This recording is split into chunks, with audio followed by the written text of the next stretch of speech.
Bonjour, c'est Vincent, bienvenue sur Leadershift. Ça fait un moment que j'avais envie de faire une petite série d'épisodes sur le thème du changement. Vous savez que c'est un thème qui me passionne, qui m'intéresse, et je me disais que en ce début d'année, c'était une belle opportunité de mettre mes idées à moi en ordre et de vous proposer une série sur le sujet. Alors le lien avec le leadership, c'est que le leadership, c'est aussi une capacité à s'adapter en tout temps, puisque que ça soit dans le domaine privé ou le domaine professionnel, si on a un rôle de leader, les gens s'attendent à ce qu'on puisse réagir finalement en toute situation. Peu importe ce qui se passe, ils vont compter sur nous. Alors on peut discuter de la pertinence du modèle, du leader qui doit s'adapter et mener son équipe ou sa famille ou son groupe là où il doit aller.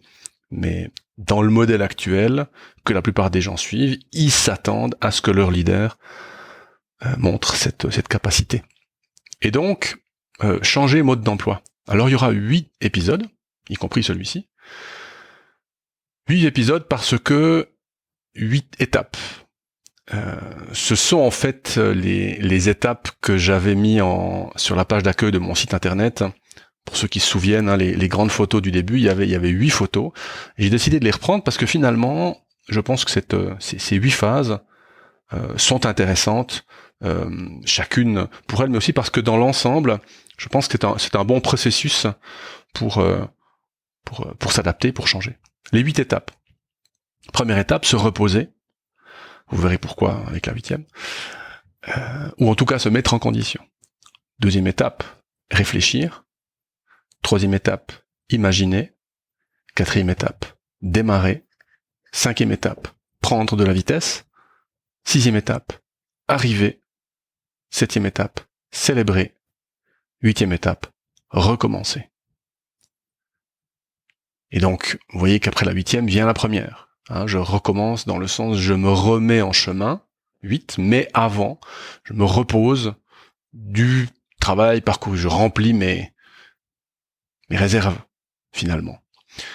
Alors, se reposer, réfléchir, imaginer, démarrer, prendre de la vitesse, arriver, célébrer, recommencer. Vous voyez, quelque chose d'assez logique, finalement. Donc aujourd'hui, étape 1, se reposer. Alors, se reposer de 2 manières. Se reposer physiquement, se reposer mentalement. Alors, se reposer physiquement, mens sana in corpore sano. Le lien entre le physique et le mental est absolument établi. Notre cerveau fait partie de notre physique. Donc je sais même pas, en fait, en disant ça, j'ai l'impression de dire quelque chose de révolutionnaire, mais c'est tellement logique et tellement évident. Notre cerveau fait partie de notre corps. C'est pas parce qu'on a l'impression d'être conscient et d'avoir une espèce de moi qui flotte par-dessus mon corps que c'est pas vrai. Le cerveau fait partie du corps humain, c'est un organe biologique comme les autres, et donc il faut le traiter correctement pour qu'on puisse penser correctement. Donc mens sana in corpore sano. Un esprit sain dans un corps sain. Alors, ce sont 3 grands classiques au niveau physique: sommeil, nourriture, exercice. Alors j'ai fait quelques petites recherches sur le sommeil parce que j'étais pas sûr, et donc voilà à quoi je suis arrivé en prenant des méta-analyses, donc des analyses de recherche. 7 à 8 heures par nuit, ni plus ni moins.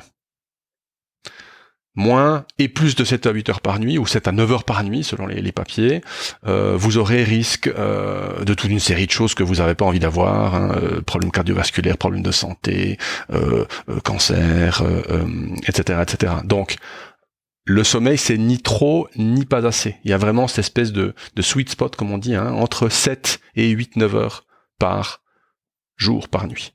Tout le monde. Il n'y a pas de... Oui, non, mais moi, j'ai besoin que de 5 heures de sommeil par nuit. Simplement, c'est que votre corps s'est adapté. Mais, de base, l'être humain fait comme il est, c'est entre 7 et 8 heures de sommeil par nuit. Deuxième chose, au niveau du sommeil, la régularité. Il est important de se coucher et de se lever à peu près à la même heure. Alors, j'aurais commencé par moi, parce que je le fais pas tout le temps. Il y a des périodes sur lesquelles je suis assez bon. J'arrive à 10h, entre 10h et 10h30 à être au lit. Mais, plus vous aurez une discipline au niveau de l'heure de coucher et de l'heure de lever, plus votre corps va être habitué à à s'endormir et à se réveiller, une espèce de rythme qui vient et qui est bénéfique pour le corps. Évidemment, ni nourriture ni écran entre 1 et 2 heures avant le coucher. Alors il existe maintenant des écrans qui vous proposent moins de lumière bleue, ok, c'est pas mal, mais c'est pas encore ça. Donc ni nourriture ni écran 1 à 2 heures avant d'aller vous coucher. Une chose que j'ai pas notée dans mon petit papier, mais qui est vraie, c'est que le matin vous devriez vous réveiller seul. Parce que le sommeil fonctionne par cycle d'une heure et demie à peu près, et donc vous seriez normalement en mesure de vous réveiller seul, tous les 1 heure et demie. Donc, si on dit qu'on a entre 7 et 9 heures de sommeil par nuit, vous voyez qu'au bout de entre 5 et 6 cycles, vous allez vous réveiller. Pourquoi du coup vous voyez que le réveil est une hérésie? C'est parce que ça vous interrompt au milieu d'un cycle, et donc c'est pas top, quoi. Alors on est obligé de le faire parce qu'il faut aller se coucher, mais apparemment ce qui arrive quand vous avez vraiment des heures de coucher et de lever qui sont extrêmement régulières, en fait vous vous levez seul, vous n'avez pas besoin. Et l'avantage c'est que vous vous levez, alors à plus ou moins une demi-heure ou 1 heure, vous vous levez à peu près à la bonne heure. Bon, ça c'est pour le sommeil. Le sommeil est une composante absolument essentielle du physique, absolument essentiel. Parce que vous régénérez votre corps en termes physiques et votre corps en termes mental. D'accord? La consolidation de la mémoire, des savoirs, tout ça se fait pendant le sommeil. Donc le sommeil est important. Bon. Deuxième chose, nourriture. Alors, je vais pas vous faire le tout, elle doit être équilibrée. Quelques petits points de vigilance. Les sucres, franchement, absolument inutiles. On les génère seuls à partir des graisses qu'on consomme. Donc vous n'avez pas besoin d'ingérer du sucre. Donc boissons sucrées, chocolat, tous ces machins-là, c'est pas qu'il faut les éliminer, mais en tout cas c'est pas nécessaire d'en consommer en grande quantité. Les hydrates de carbone, pareil. Alors notre estomac s'est adapté, mais à la base nous sommes des chasseurs-cueilleurs et pas des agriculteurs. Donc les hydrates de carbone ont un effet pesant et négatif à long terme sur le corps. Alors il faut en prendre, parce que depuis notre régime alimentaire a changé, mais ça devrait pas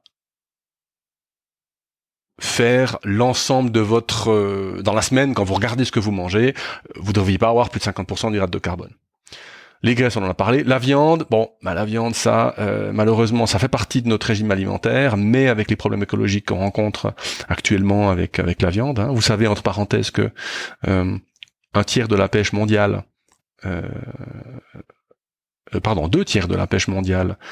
sert à nourrir les bestiaux. 2 tiers. Donc ça fait quand même beaucoup. Donc voilà, la viande, posez-vous la question de savoir s'il y a besoin d'en manger autant. Moi j'ai 50 ans dans quelques jours. Quand j'étais petit, on mangeait de la viande à peu près 14 fois par semaine, quoi. Pas tout à fait. Plus parce qu'on n'avait pas les moyens que parce qu'il fallait pas le faire. Mais je crois que cette époque-là est révolue. Donc, bref, nourriture absolument essentielle. De nouveau, parce que la nourriture nourrit notre corps et notre cerveau, c'est notre corps. Donc, il n'y a pas... et vous savez très bien, quand vous mangez une belle salade à midi, vous êtes beaucoup plus réveillé l'après-midi que quand vous mangez une fondue, une choucroute. Troisième chose, donc, mens sana in corpore sano, 1, sommeil, 2, nourriture, 3, exercice. Ça, sport, marche, nature, vous savez que c'est utile. Si vous n'arrivez pas, moi je peux pas aller courir par exemple pour des problèmes lombaires. Vous avez des petites applications sur votre téléphone qui vous permettent de faire des exercices à la maison, des pompes, des abdos, des machins. Faites-le, ça prend 10 minutes, un quart d'heure par jour. Et franchement, c'est top. On a commencé à le faire un petit peu en famille là, et c'est sympa. Donc sommeil, nourriture, exercice, le physique est absolument essentiel. Maintenant, passons au mental. Alors, j'ai dit que mental, mais dans mental, il y a l'affectif aussi. Mais je suis de plus en plus convaincu que la partie affective ou émotionnelle, en fait, n'est qu'une composante du mental. C'est pas des émotions, en fait, sont construites dans le cerveau comme toutes les autres pensées ou les autres représentations, finalement. 3 choses pour le mental et l'affectif. Méditer, écrire. J'ai mis gratitude. Alors, méditer. Vous savez que je suis loin d'être un ésotérique, un spirituel, et donc la méditation dont je vous parle, c'est pas une méditation religieuse, c'est une méditation laïque, si je peux dire. D'accord ? Pourquoi ? Parce que la méditation est un des seuls exercices qu'on ait trouvé pour travailler avec notre outil, notre esprit. Quand c'est que vous le faites travailler ? Quand c'est que vous l'exercez ? En fait, jamais. On l'utilise, et encore 80% du temps de manière inconsciente, mais on l'exerce pas. Et la méditation est une manière d'exercer son esprit. Alors,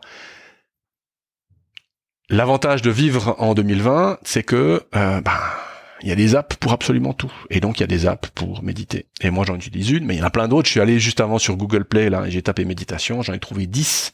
Alors, faut les tester, il faut regarder ce qu'ils valent, celles qui vous conviennent, celles qui vous conviennent pas. Mais choisissez une app. Dédiez un moment dans la journée.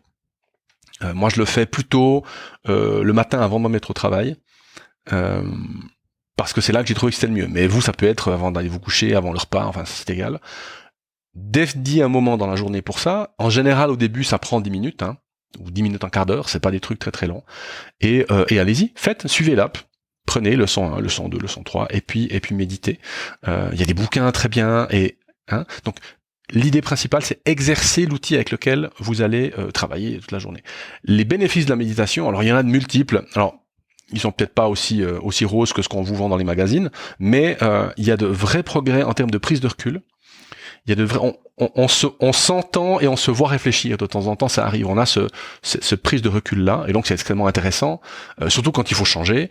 Le changement, c'est beaucoup de stress, et donc je dois avoir cette prise de recul. Donc la méditation peut m'aider à me préparer à gérer ces périodes un peu difficiles. Ça, c'était la première chose pour le mental et l'affectif. Deuxième chose, l'écriture libre. C'est quelque chose que j'ai découvert récemment, que je fais maintenant religieusement, je plaisante, régulièrement. Je le fais une fois par semaine, ça peut être une fois par jour, ça c'est vous qui décidez. L'idée de l'écriture libre, c'est de laisser votre esprit s'exprimer alors par l'écriture, parce que l'écriture est assez particulière comme mode d'expression.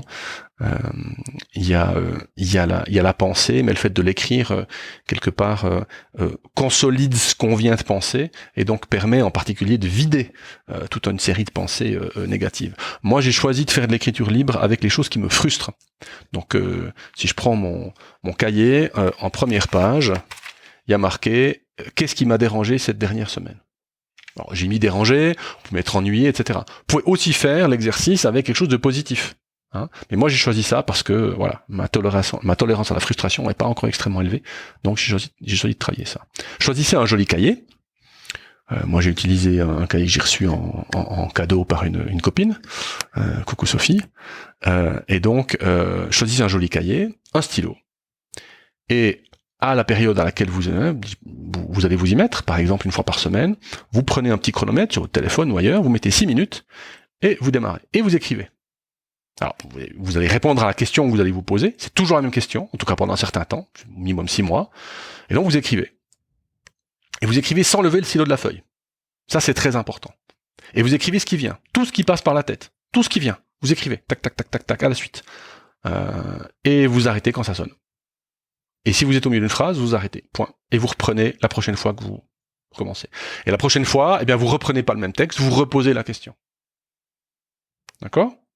Donc écriture libre, excellent moyen de vider un petit peu les petites pensées, les interférences régulières. Troisième chose, gratitude. L'exercice de gratitude, ça vient de la psychologie positive.